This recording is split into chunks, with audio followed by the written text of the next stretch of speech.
change the blankets. And so, to cut the bother short, Smith mounted and rode away. The horse went lame a mile from town, and afterward got to cutting up some extraordinary capers.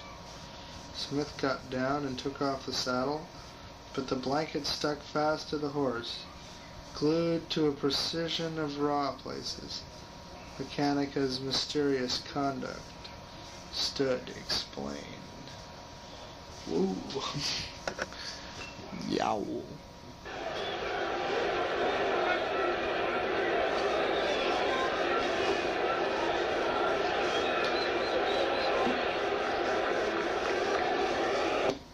Another friend of mine bought a pretty good horse from a native a day or two ago. After a tolerably thorough examination of the animal, he discovered today that the horse was as blind as a bat in one eye. He meant to have examined that eye and came home with the general notion that he had done it, but he remembers now that every time he made the attempt his attention was called to something else by his victimizer. One more instance, and then I will pass to something else. I am informed that when a certain Mr. L., a visiting stranger, was here, he bought a pair of very respectable-looking match horses from a native. They were in a stable with a partition through the middle of it, one horse in each apartment. Mr. L. examined one of them critically through a window, the Kanaka's brother having gone to the country with the key, and then went around the house and examined the other through a window on the other side. He said it was the neatest match he had ever seen and paid for the horses on the spot.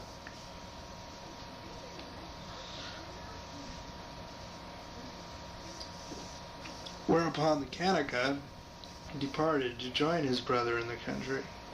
The fellow had shamefully swindled L. There was only one match horse, and he had examined his starboard side through one window and his port side through another. I decline to believe this story, but I gave it because it is worth something as a fanciful illustration of a fixed fact, namely, the Kanaka horse jockey is fertile in invention and elastic in conscience.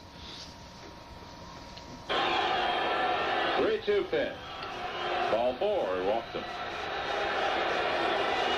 He has been known to throw a lot of pitches, but once again coming off of an injury. The question is how far. Bobby Valentine, as he said in Texas, in that ball game, you could see as he came off the mound in the last inning, Valentine greeting him at the top step to ask him, how do you feel? And he said that would be the program. Each inning he would ask him, and he would go by that. 2 down, and Steve Buechele, the batter, with runners at first and second. Swing and a miss, strike one. If Valentine had any flair, if Ryan were to go into the 9th inning with a no-hitter and 2 outs, is bring in the stopper, right? Say you've had enough. Jeff Russell. Yeah. The 0-1 pitch is grounded slowly foul to the left. Strike 2. Russell has to come in and throw. Left-handed.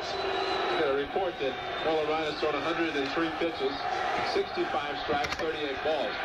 Now that I'm thinking about it, I think Bobby Valentine in Texas did say he had a 130 pitch limit. Right. I think that's in general. Well, tonight it's a cool night. 103 if he's in. Here's the next pitch, and down goes Buechele. That fastball up under his chin. If Ryan is in good shape, 103 pitches is really nothing for him the way he's thrown in his career. Well, if he's at 130 pitches, I mean, he might get 2 outs in the 9th inning, throws 130 pitches, and he has to come out. Yeah, then that's it. That's it. There you go.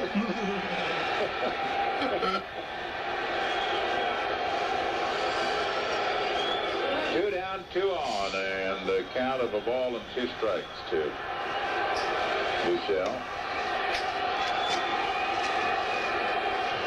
The 1-2 pitch, swing and a drive foul into the stand to the left, and it stays at 1-2. Nothing stops the wave.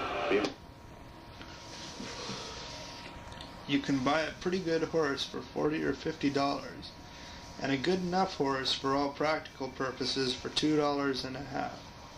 I estimate a wahoo to be worth somewhere in the neighborhood of 35 cents. A good deal better animal than he is was sold here a day before yesterday for $1.75 and sold again today for $2.25. Williams bought a handsome and lively little pony yesterday for $10, and about the best common horse on the island, and he is a really good one, sold yesterday with Mexican saddle and bridle for $70. A horse which is well and widely known and greatly respected for his speed, good disposition, and everlasting bottom.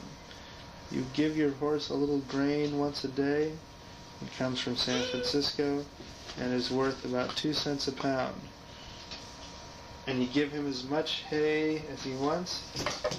It is cut and brought to the market by natives, and it is not very good. It is baled into long, round bundles about the size of a large man. One of them is stuck by the middle on each end of a 6-foot pole. The mechanica shoulders the pole and walks about the streets between the upright bales in search of customers. These hay bales, thus carried, have a general resemblance to a colossal capital H. The hay bales cost 25 cents apiece, and one will last a horse about a day. You can get a horse for a song, a week's hay for another song, and you can turn your animal loose among the luxuriant grass in your neighbor's broad front yard without a song at all. You do it at midnight and stable the beast again before morning. You have been at no expense thus far, but when you come to buy a saddle and bridle, they will cost you from $20 to $35. You can hire a horse, saddle, and bridle at from $7 to $10 a week, and the owner will take care of them at his own expense. It is time to close this day's record, bedtime. As I prepare for sleep, a rich voice raises out of the still night, and far as this ocean rock is toward the ends of the earth, I recognize a familiar home air, but the words seem somewhat out of joint. Waikiki lantani oi ka huli holi wahoo. Translated, that means, when we were marching through Georgia. If he isn't throwing hard, then the one strike pitch. Swing and a miss, strike two. Hey, he threw hard that time. He had to adjust his cuff after he threw that one. He really turned loose to that. 0-2 to Anderson. Well, one of the things that Ryan does now, he's taking time between pitches. It allows him to get pumped up again. If you pitch too fast, you lose a little bit. He's getting his energy back outside for a ball, 1-2. So he's really reaching back for a little extra now, but he's taking his time between pitches and has learned to conserve his energy, because you can't just rear back and throw the ball, throw the ball, throw the ball. You have to allow a little time for the muscles to relax, just a few seconds anyway. And that's what he's doing. Now time is taken, and I don't know who requested it. I guess Dave Henderson did. Count of a ball and 2 strikes. Henderson leading off the 8th. And Ryan's pitch just missed, and it's 2-2.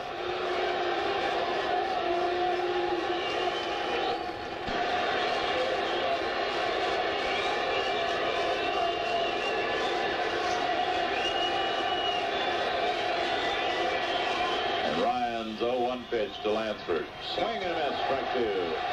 Well, the hitters in the lineup now are starting to look down the lineup and try to figure out who who would be conceivably the last batter.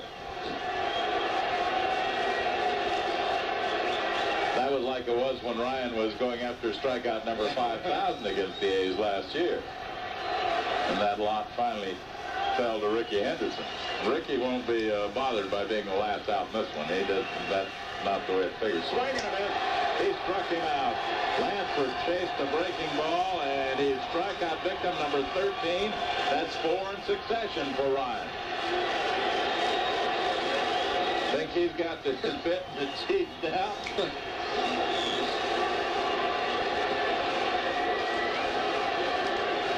Here's Walt Weiss. He has walked and struck out. He's been one of the 2 base runners against Ryan. Weiss walked in the 3rd. Gallego walked in the 6th. Weiss batting left-handed with 2 out in the 8th.